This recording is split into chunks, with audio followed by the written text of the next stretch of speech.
Welcome back to Holla Back. I'm your host, Tajari Green. We got Malachi in the house, man. This is going to be a good one. We talking about Caleb Williams, Josh Allen, Lamar Jackson, and Dwight Howard. Should he be in top 75? He in the Hall of Fame now, so I don't know. We about to find out, though. Holla with your boy.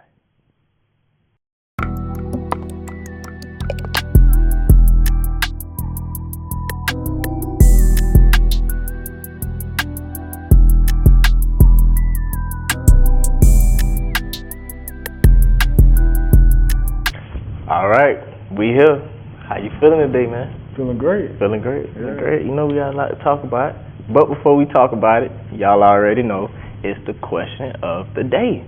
So the question of the day today is the 2008 Redeem team was just put in the Hall of Fame. Shout out to them. You got Carmelo Anthony, Dwight Howard, and Maya Moore, and Sue Bird, and Sylvia Foles, who also was put in the Hall of Fame along with that 2008 Redeem team. So my question is, what's the better Olympic team, the Redeem team or the Dream team? Malachi, talk to me. I said the Redeem team. Okay, why is that? Cole, Bron, D-Wade, Melo. Come on now, like, I know the Dream team had MJ them, but we done with the 90s. I hate to tell you. It's a new era in time. The 08 team was something special.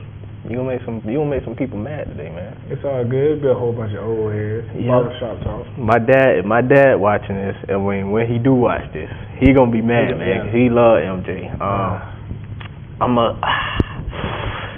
ain't nothing but a Jaylen Brown. Chill. Stop it. They both ain't got a left hand. I watched Jordan film. It's Jordan. That's Malachi saying that. That is not me. I do not agree with what you saying at all, brother. Did you really watch Michael Jordan? Like, did you really get a chance to just see some clips? I watched some clips. Some real clips, though, like some game film. I watched game film. He wasn't going to that left. He looked like Jaylen Brown to me. Dog, he in the air. And he doing the switcheroo. I know, but still. 40s, 50. You know what I give Jordan his credit. Mm-hmm. But, you know what I'm saying, he was playing against a lot of that ain't his fault. Hey, he was in the wrong era. That's not his fault, man. You're right. Jordan was a great player. You can give him that. Averaged 30 almost his whole career. If not, I think he did average his whole career. Like, his career average is 30. They say that man look like God. Black Jesus, man. Black cat. That's what they used to call him. The more I get older, I feel Kobe better than Jordan. Like, the more I get older, I hear a lot of old heads talk about Jordan, but like how they talk about Kobe, dog, even though he looked him in the mirror and they both the same player, but Kobe did it better. And he tried to copy Mike. So you gonna have, like, don't get me wrong, I didn't grow up watching Michael Jordan, obviously. Me either, so like that's what I'm saying that. But I respect my history. I respect my history too. We about to start before the show. I don't know what we got to do. Production team, we might got to start doing some drug tests around here because this is the third show where I done had the question if Malachi is on drugs. Michael Jordan, right? Right. Okay. First of all, came in the league, yes, dropping 40s and 50s, and they had to make rules in place to stop Michael Jordan. You heard the Jordan rules, right? They knock him out of there. They knock him out of there. The bad boys did it. Right. Yeah. Okay. So with that being said, then you talk about Kobe. Cole tried to be Mike. He looked up to Mike, and Cole could do everything. Hold on. Cole could do everything that Mike could do, right? Right. Except he was nowhere near as close as the freak athlete Michael Jordan was, man.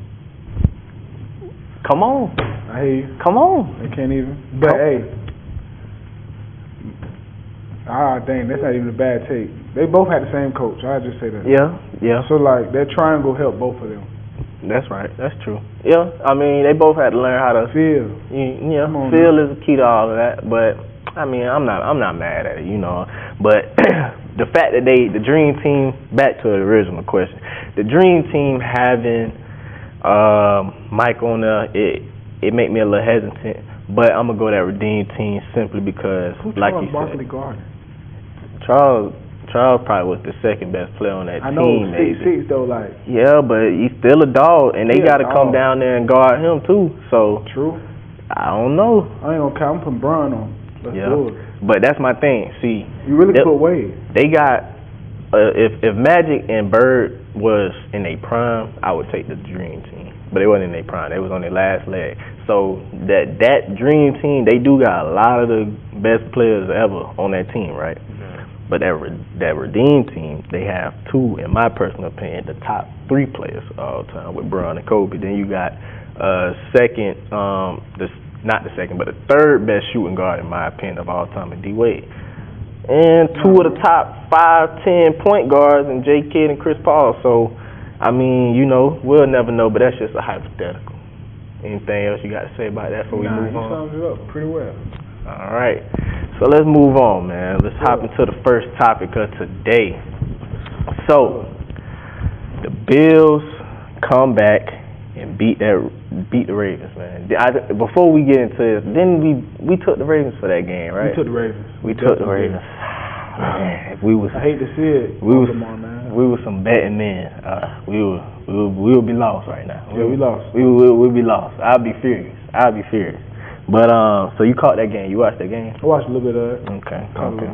So you know they came back and beat the Ravens 41-40, right? Mm-hmm. So my question to you, Malachi, talk to me, man. You know you my NFL guy, you my football guy, man. Talk to me. Who's to blame for this Ravens collapse? I wouldn't put the blame on Derrick Henry, but Derrick Henry changed the trajectory of the game with a fumble late. Mm-hmm. He was having a hell of a game. He had probably the best he looked all year. Well, since he been in the league is what I meant. He looked like he got another prime coming for him. Mm-hmm. So that turnover really changed the game because you can't turn over the ball against Josh Allen. Mm-hmm. Josh Allen is similar to Lamar just because they both can use their legs. They so dynamic on the field that they both can change it in a blink. Mm-hmm. Like if you ain't on your P's and Q's, it can change. The score could be 17-3, 4 minutes on the clock. Hey, it's 16-17, 2 seconds on the clock. See how we doing it, but it's crazy. Yeah. Josh Allen he's living up to the hope, but I like Lamar in the long run. Yeah, for sure. So we're gonna talk about. I'm glad you hinted on that. Before we get into that, I like to say that the blame, I want to go coaching, man. I think coaching is to blame. I feel Harbaugh, when they get down to the fourth, he get a little tense.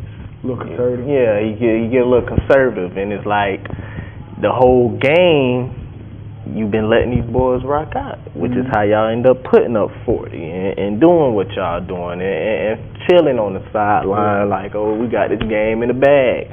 But then you get to that fourth quarter and for instance, when they was in that 4th and 3, you punt, and it's like, while I'm watching it, my first initial thought was, why punt? You got number 8.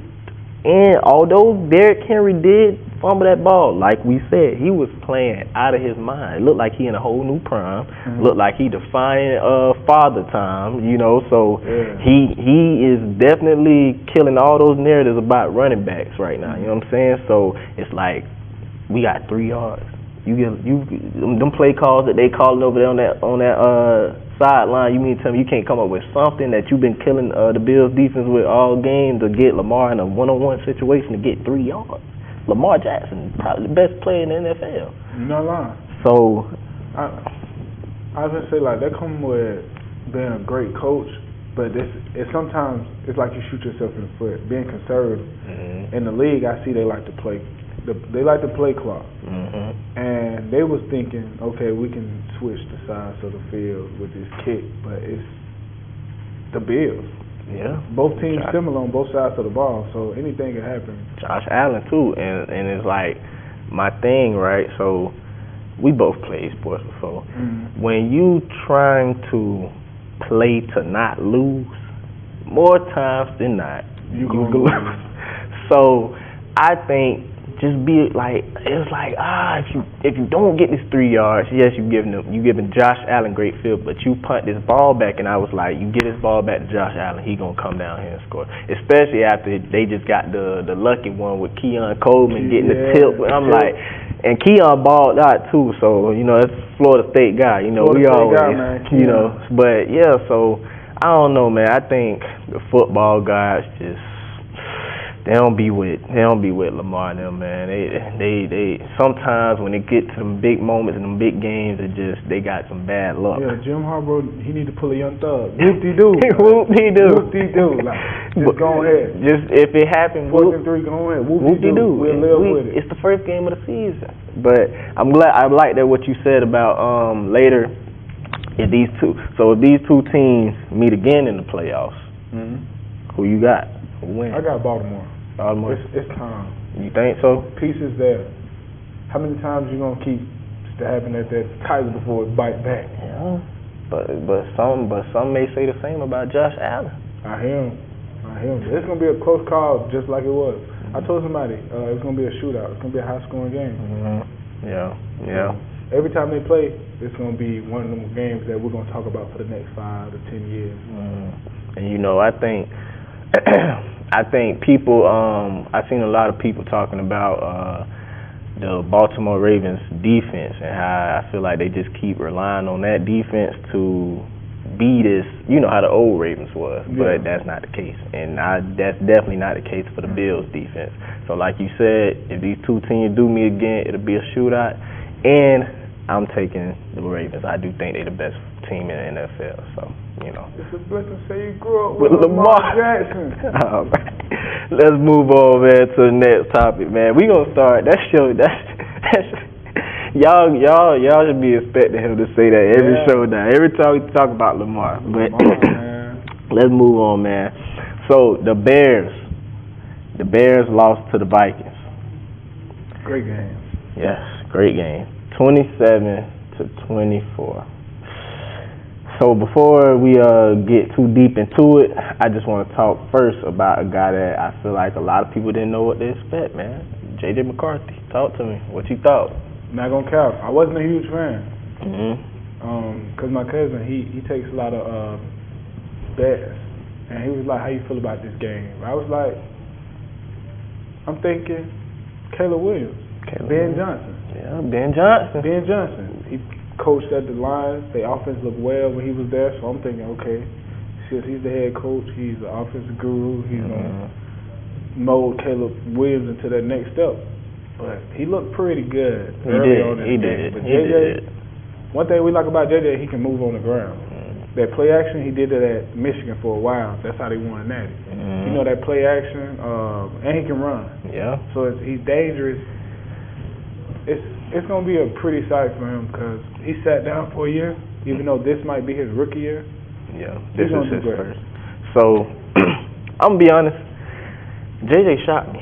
I didn't think JJ had that in him. I'm going to be honest. I'm going to be real heavy on if our Florida State team would have made it. We would have beat Michigan, because I truly didn't really think that J.J. McCarthy was, really that good. But he was the game manager. He proved me wrong. That's what I'm saying. Yeah, it looked like a Brock Purdy type. Yeah. No offense to Brock. He get the job done. But I didn't think it was like, when you look at Jaden Daniels, you look at Lamar Jackson, those type of guys, you see that like it. And I didn't see that when I would watch J.J. McCarthy. But because they bread and butter with the run game. They had Blake Crum and Donovan Elliott.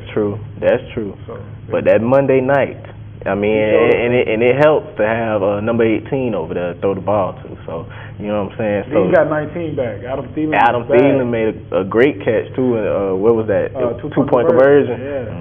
So and then Jordan Addison be coming back. So he got the weapons. And Jones is the running back, Aaron Jones. So they got the weapons. So like I said, he was a tight end. And it started off a little rough. For JJ when he threw that pick six. So and I root for everybody. Like I didn't want to come on here and have to bash JJ, but he showed up. He definitely showed up and showed out, man. He got it done. That was a rough. He's holding the ball a little too long. This is not college, buddy. Okay. So let me ask you now. So since you say that, So Caleb Williams, I don't know if you knew this, has now lost to all the top quarterbacks from his draft class taken after him. Jaden McDaniels, Drake May, and J.J. McCarthy. So will Caleb still become that franchise guy that he was hyped up to be? He could possibly do that, but I don't know. Chicago Bears doesn't like quarterbacks for some reason. I think the last good quarterback they had was Mitch Trubisky for a year or two, and then Jay Cutler. Jay Cutler probably the best. That's what I'm saying. Jay Cutler. Yeah. Jay Cutler ain't been heard of, and no disrespect to him though. Yeah. But he got a chance. I don't know if it's gonna be with the Bears, but I hope it's with the Bears. Yeah. They turn things around. Yeah. I think it has to be with the Bears, man. You gave away I'm going blank. You gave away Justin Fields. You gave away Justin Fields and for Caleb Williams. And I like to say, the first 15, he looked great. He was on script. And when he was on script, he looked good. But I don't want to give too much on Caleb because, like we talk about, the Bears as an organization, they have not been a good organization for the last couple of years. So with Ben Johnson being the head coach, and he's obviously a proven great offensive coordinator, great offensive guru, like you said, him coming in having to break down those bad habits that Caleb had when he was with the former coaches and offensive coordinators, like he has to break those habits down and rebuild back up what he envisions this team, looking like, because there was a lot of plays that Caleb missed and just a lot of open throws that he could have made, and I think that he's capable of making. So I just think it's going to take time, man. People, like we love to say, people love the microwave. Microwave. You like that slow cook right here. That pot roast. We need that put pot roast. Low boil. You know what I'm saying? Work. Put some oxtail on it, make that thing boil a little bit, man. Give it some time. So I definitely think he got the talent to be, that guy. He made a lot of great plays with his legs. And people don't understand how hard it is to go from one type of offense to a different one. Definitely. I couldn't imagine being no quarterback. I'm tell you that right now. Hey, you get cussed out the most. Playbook by this big. Playbook that thick, and at practice you getting cussed out. You like Coach Son, he don't like, but he love him. Come on, and I don't know if it was Tom Brady or who it was, but it was a quarterback. I was watching some podcast, some show like that, and he went through just the play. Yeah. It might have been Drew Brees. I can't remember, but he went through the play, just the play, and he said about 11,000 things, man. I don't know. I would have been lost at it, but as a skill player, as a O-line or whoever, you only looking for that one thing. Yeah, you good. Offensive linemen, they usually listen to the front of the call. That's giving them their pass protection or what they're actually running. And then the running backs, it's the numbers. And the receivers and tight ends, it's always the XYZs. Yeah, the XYZs. So once he say something about that, your assignment. That's the only thing you got to pay for. But if you want to be an all-time offensive guru, you know everything. Exactly. So that's a hard task. So people got to understand, man, it's going to take some time for people to become who they think they supposed to be. So, just give Caleb some time, and we're wishing Caleb the best. Yeah, so wishing Caleb the best, wishing JJ the best, man. Y'all boys keep balling, man. Let's move on, man. Talk about an old guy. I think you might know where I'm going with this, man. An old guy who I feel like surprised a lot of people, but also I think that I knew this was coming. I think I know who you're talking about too. Aaron Rodgers, man. That bad man. I knew this was coming. I didn't think he was gonna play this good now, but I did feel like Aaron Rodgers was gonna have a good year this year. I think he's gonna have a decent year. I should have said it on the podcast, but I don't think we talked about Aaron Rodgers too much, So people might think I'm just front running right now. I ain't gonna tell you. We really thought he was kicking over. You know what I'm saying? He was kicking the cup. I mean, some people did. I didn't. I truly didn't. I don't lose hope in A-Rod just because that's one of my favorite quarterbacks. Exactly. When he was at Green Bay, him and Devontae Adams was a dynamic. And then he had Nelson before that. Then he had Jennings. He had a lot of great receivers. And if you look at the numbers kind of they tell the story halfway. You know, it's still, yeah. But I'm talking about just the numbers that he produced last year. Like he didn't have bad numbers, but the team had a bad record. So you know that falls on the quarterback and the coach and everything. Then he getting coaches fired and everything. So it don't look good. But I did think that Aaron Rodgers had a little bit left in the tank. 4 touchdowns, I didn't think that. I didn't think he was going to throw 22 for 30 for 244 yards for 4 touchdowns. I cannot lie. But with that being said, what's your thoughts on A-Rod, man? What you think? What you think this year? Last year, he played with one of the worst offensive lines in the league. They was probably ranked in the last 25. They was probably ranked in the last 25.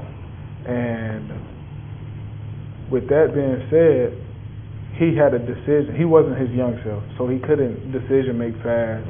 He coming off of Achilles tear. That too. But on the flip side, he went to an organization that needed a quarterback. They always had good everything. It was the quarterback play. So with them getting this quarterback and making some trades on that defense and having DK Metcalf, even though they lost George Pickens, but it's like you got the same thing. Yeah. And having Mike Tomlin at the helm is always, you know, he always good for 10 wins. He always good for 10 wins. He always good for 10 wins. I don't know about 11th one, but he's good for 10. He good for 10. So having A-Rod as your quarterback, I feel like maybe his best quarterback. I mean, Russell Wilson was good last season. So yeah, you know, you got another Hall of Famer type quarterback. Well, for sure Hall of Famer Aaron Rodgers. First ballot. But you know, I think Russ should make it to Hall of Fame. He will. You know, but yeah. So for the season go, I don't think they can rely on Aaron Rodgers to get you all the wins with his arms and his legs. I don't think that's gonna happen because of his age and you know everything of that nature. But I do think Aaron Rodgers is gonna have a great year, and the Steelers gonna be good, and they're gonna make some noise in the playoffs, especially because of this guy. You know, it just keep getting better and better talking about these Florida State guys, Malachi. I don't know, you know. Number 5, man. Jalen Ramsey got that game-sealing tackle on Garrett Wilson. You seen that? Hit stick. Not that boy. His made him swallow his mouthpiece. And they were talking crazy to him, too. They was talking crazy. You know what I'm saying? Yeah. Garrett Wilson started off popping it. That's the nature of a receiver. Yeah. Then he got humble. You get humble. Yeah, humble. I'm not gonna lie, Justin Fields kind of set him up a little bit too. Yeah. But hey, man, it happens. So with that being said, right, we got DK, like you said, we got Mike Tomlin at the helm, Aaron Rodgers, Jalen Ramsey, and the rest of those guys on that defense. Do you think that the Steelers are a Super Bowl contender? No.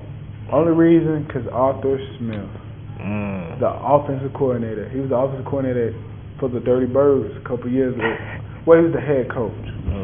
We had some struggling times with him. But they got to develop their run game because that's what Arthur Smith likes. And I like Jalen Warren back there, but they got to give the young dude from Iowa some burn, Caden Johnson. Okay. Yeah. You know, you the NFL guy, man. You the football guy, so I'm going to take your word for it if you say you don't think they're in Super Bowl contention just yet. It's high hopes, you know what I'm saying? We can see it. It's first week. You try not to over-exaggerate, but we over-exaggerate. They could pull an Indiana Pacers. You know, and shock some people. You never know. So we'll see as long as the season progresses. We'll see. And we'll figure it out, man. But let's move along to the best topic. You already know. Oh, yeah. The best segment. Let's do it. Keep it a buck. Can you keep it a buck with me, Malachi? I'm going to keep it a stack, always. Always, man. You know, that's why I got guys like you on the show. We going to keep it a buck. Every trip. Every time. So, Dwight Howard said that it hurt being left off top 75 at his Hall of Fame interview, you know. So, simple question, man. Yeah. Dwight Howard top 75? Yes. Absolutely. He might have messed himself up going to the Lakers and Rockets, but I don't think he messed himself up. He just wasn't who they thought he was. But I think with the Lakers, I don't know. I could be wrong. Still, I think he might have been an All-Star. He was for sure. Okay, so he was an All-Star for sure, right? But I think he also averaged a double-double. Yeah. With a messed up back, man. Like, that's my thing. Okay, and he came back and ended up winning, you know, so but it was later on in his prime, right? But okay, I think at that time people thought that Dwight was probably gonna come and be some form of what Shaq was, right? Those two different players. Yeah. And he came in and he did what he was supposed to do. It just didn't end up working out. Now I do think that he should have stayed, you know. In Orlando? No, Orlando for sure. Don't leave where you celebrated at. You know what I'm saying? Don't leave there. Maybe if anything, he could have stayed in Orlando. Would never had to face none of this criticism. But I'm saying also, I think maybe you could have, you know, stuck it out a little bit longer in LA. You know, get your back right. You still got Kobe. Y'all figure this thing out, you know, and then they probably would have got one. But he ended up getting one later on with LeBron anyway. So, but absolutely. Dwight Howard, man, top 75, not a doubt. The people that be making these lists, I don't know. They never played a sport. You know, I try not to bash anybody, but we don't know who you are. So I mean, I don't know. No disrespect, but that's how it really goes. So yeah, like it'd be a little. I'm also a nerd, but I also play sports. But sometimes the ones that be in the analytics, they don't got a clue what it takes. They're thinking about just the angles of the game, but we're thinking about like real life speed and how it really goes. And the eye test of the game, and that's what's ruined basketball to a sense, is that analytics, man. You know, and they try to bring it. They try to bring Steph era. They try to bring it into football too with the analytics. I see some people talk about that, but you can't really do it with football. But with basketball, man, it's rough. It's rough with all the threes, but you know, playoff time, all that stuff get cleaned up. So yes, Dwight Howard should have been top 75, man. Keeping it a buck. You kept it a buck. So, you know, that's all we can do, man. We'll catch y'all next week. That's been the show for today. I'm your host, Tajari Green. This is Malachi. We'll holla back with y'all, man. For sure.